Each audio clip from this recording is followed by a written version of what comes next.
Unit 5-এ আছে তোমাদের ছোট গল্প।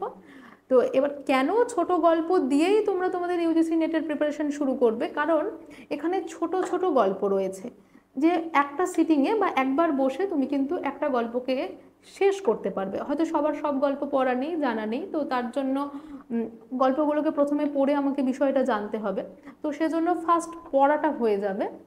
এবার যেহেতু ছোট ছোট গল্প, সেখান থেকে প্রশ্ন খোঁজা, প্রশ্ন প্যাটার্ন অনুযায়ী তোমাদের কাছে সবটাই নতুন। ইউজিসি নেটের এই প্রশ্ন প্যাটার্ন অন্য এতদিন যে পরীক্ষাগুলো দিয়ে এসছো, হ্যাঁ, এই প্রশ্ন প্যাটার্নে কেউ পরীক্ষা দাওনি তোমরা। বড় প্রশ্ন বা এমসিকিউ এরকম দিয়ে এসছো, কিন্তু এই স্তম্ভ, মন্তব্য, যুক্তি এগুলোতে ছিল না, প্রথমবার। তো এই প্যাটার্নের প্রশ্ন খোঁজাটাও তোমাদের কাছে একটা নতুন বিষয়।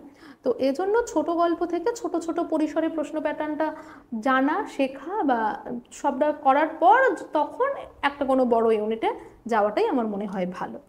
তো এই জন্যই এটা সহজ হবে বলে আমার মনে হচ্ছে। এজন্য আমি তোমাদের বলবো যে ছোট গল্প থেকে তোমাদের প্রিপারেশনটা শুরু করতে। তো যাই হোক, তোমাদের 16 জন লেখক আছেন বা 16 জন ছোট গল্পকার আছেন।